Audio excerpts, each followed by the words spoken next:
मुक़द्दस इबादत और सुन्नत रसूल सल्लल्लाहु अलैहि वसल्लम है, जिसका मकसद है इंसान की फ़ितरी ख्वाहिशात को पाकीज़ा और हलाल तरीके से पूरा करना और एक मज़बूत ख़ानदानी निज़ाम कायम करना है। कुरान मजीद निकाह को सुकून क़ल्ब, मोहब्बत और रहमत का ज़रिया करार देता है। निकाह इंसान को बेहयाई, गुनाह और अखलाकी बिगाड़ से बचाता है और ईमान की तकमील का सबब भी बनता है। नबी करीम सल्लल्लाहु अलैहि वसल्लम ने निकाह में आसानी और सादगी पर ख़ास ज़ोर दिया है। आप सल्लल्लाहु अलैहि वसल्लम ने फरमाया कि सबसे बाबरकत निकाह वो है जिसमें कम खर्च हो। अफसोस के साथ ये कहना पड़ता है कि आज के दौर में जहेज़, फजूल रसूमात और गैर ज़रूरी मुतालबात ने निकाह जैसे अफजल काम को भी मुश्किल बना दिया है, जिसके नतीजे में नौजवान गुनाहों की तरफ ज़्यादा माइल हो रहे हैं। तो आज हम इसी मौजू पर बात करने जा रहे हैं कि इस्लाम में निकाह को इबादत क्यों करार दिया गया है और मज़ीद इसमें क्या क्या नुकात शामिल हैं। तो इस पर बात करने के लिए मुफ्ती बहराम शाहिद साहब ने हमें ज्वाइन किया है और इस्लामिक स्कॉलर हैं, उनसे बात करते हैं। बहराम साहब, आपको खुश आमदीद कहते हैं जागो लाहौर में। बहराम साहब, आज हम निकाह के हवाले से बात करने जा रहे हैं। इस्लाम ने निकाह को इबादत करार दिया है, क्यों इबादत करार दिया है, ज़रा ये सबसे पहले हमें बता दें। बिस्मिल्लाहिर्रहमानिर्रहीम नहमदुहु व नुसल्ली व नुसल्लिमु अला रसूलिहिल करीम। इंसान की तख्लीक का मकसद ही इबादत है। अल्लाह रब्बुल इज़्ज़त ने कुरान मजीद में इरशाद फरमाया, मैंने जिन और इंसान को पैदा ही इबादत के लिए किया। इबादत का माना है बंदगी। बंदगी है माबूद हकीकी अल्लाह की। हम अक्सर इस गलत फहमी का शिकार हैं कि नमाज़ पढ़ ली तो सिर्फ़ यही इबादत है, एक महीने के रोज़े रख लिए, साल बाद ज़कात दे दी, ज़िंदगी में एक दफ़ा हज कर लिया, ये इबादत है। महज ऐसा नहीं है।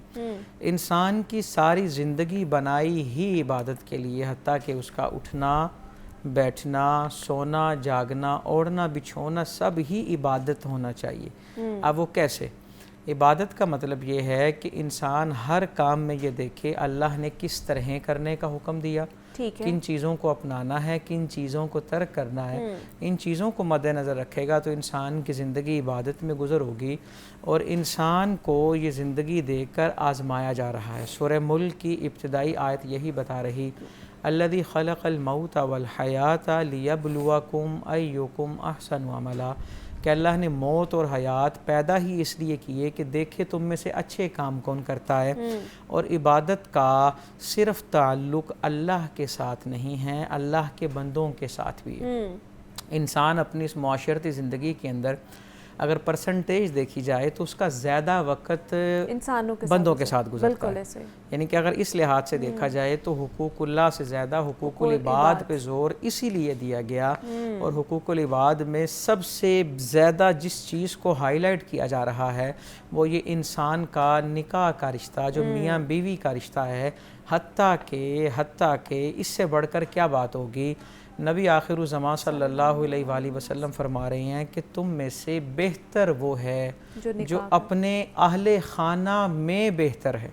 अच्छा, मर्द है तो औरत के लिए, औरत है तो मर्द के लिए।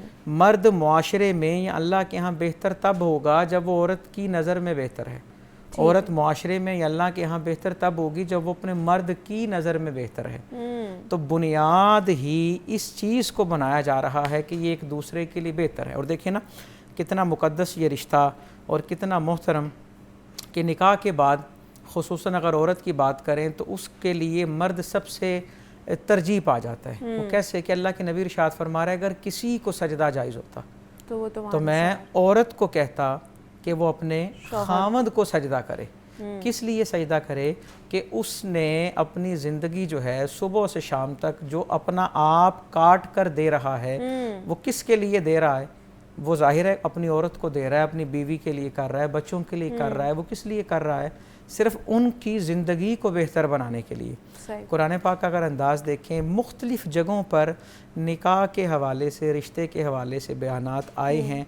और चूँकि अल्लाह का हुक्म है और इसको करेंगे तो इबादत है और उस तरह करना है जिस तरह हुक्म आया है। उसके देखा जाए ना कुरान में निकाह क्या है जी। सबसे पहले निकाह को देखें क्या है जी।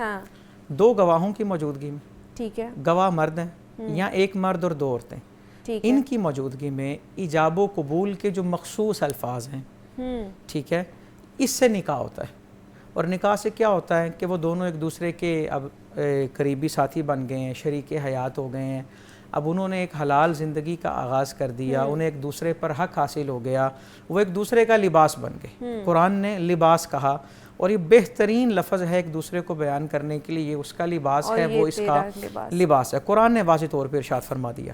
اچھا, پھر قرآن نے ایک چیز پہ زور دیا, وَآتُوا النِّسَاءَ صَدُقَاتِهِنَّ نِحْلَةً, کہ عورتوں کو ان کے حق مہر خوش دلی سے دینے ہیں. آج اس دور میں فوٹوگرافر کو بھی لاکھوں دے دیے, بینڈ والے کو بھی لاکھوں دے دیے. بات جہاں آ گئی حق مہر کی, جو شرعی ہے وہ لکھ لو. ٹھیک ہے جی. اب شرعی حق مہر اگر بیان کیا جائے نا تو لوگ اسے سن ہی نہیں سکتے. اچھا, وہ کیسے جی؟ شرعی حق مہر میں کم از کم کی مقدار ہے, میکسیمم کی نہیں. صحیح ہے. یہ عورت کی خوبیوں پر اور مرد کی انکم کے ساتھ اس کا تعلق ہے, اور یہ عورت کی ڈیمانڈ پہ بھی اس کا تعلق ہے. دونوں جس پہ راضی ہو جائیں اور اسے خوش دلی سے ادا کیا جائے. چلیں مثال کے طور پہ نبی اکرم صلی اللہ علیہ وآلہ وسلم کا حق مہر دیکھیں. آپ نے تمام ازواج کو 500 درہم دیے. درہم چاندی کا ہوتا ہے, اس کا اگر وزن کریں اس دور میں تو 1500 گرام چاندی بنتی ہے جی. ٹھیک ہے, 1500 گرام چاندی بنتی ہے. تو شرعی حق مہر والے پھر اس سنت کو زندہ کریں نا, اس چیز کو بھی دیکھیں. ہاں جی, جس کے بغیر نکاح نہیں, وہ نکاح کی رسم ہے. نکاح کے بغیر بارات کا کیا مقصد؟ لیکن نکاح خواہ کو فون کیا جاتا ہے, جی فارم پہلے سے فل کر کے رکھیں تاکہ وقت بچے, ٹائم نہیں ہے ہمارے پاس. نکاح والے دن ہی نکاح کے لیے ٹائم نہیں ہے. اس کا مطلب کیا کہ ہم نے جو عبادات ہیں اس کے اندر اتنی غیر ضروری چیزیں ہم لے آئے ہیں. اگر شرعی لحاظ سے دیکھا جائے نا, اور اس کو حقائق کی نظر میں, اور انسان کسی کی طرفداری نہ کرے تو بات کرے, وہ یہ ہے کہ شادی کے موقع پہ اگر دیکھا جائے تو اصولی طور پہ شرعاً لڑکی یا اس کے گھر والوں کا خرچہ زیرو ہے جی. زیرو ہے شرعی طور پہ. یہ شریعت آدمی جو بارات لے کے جا رہا ہے, ٹھیک ہے, وہ جائے وہاں سے دلہن رخصت کر کے لائے, اس کے کھانے کا اہتمام مرد کی ذمہ داری ہے. یہ اور نکاح کے کھانے کی ذمہ داری اس کی ہے, کیونکہ مہمان اس کے جا رہے ہیں نا. صحیح ہے. اور ولیمے کا اہتمام, یہی وجہ ہے کہ معاشرے میں برائی عام ہے اور برائی آسان ہو گئی ہے.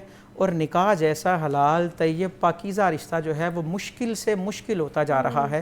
سمجھ نہیں رہے نا. اچھا, ہم نے سمجھ لیا, ہمارا تو یہاں پہ یہ دور ہو گیا ہے نا کہ ہم نے نکاح کو اتنا مشکل بنا دیا مفتی صاحب کہ جب تک دونوں طرف سے, میں صرف ایک سائیڈ کی بات نہیں, کہ دونوں طرف سے, کہ جب تک مالی معاملات بہتر نہیں ہوں گے, ہم یہ کہتے ہیں کہ جب مالی معاملات لڑکے کے بھی نہیں ہے, لڑکی والوں کے بھی نہیں ہے, تو جب بہتر ہوں گے تب ہم شادی کی طرف جائیں گے یا نکاح کی طرف جائیں گے.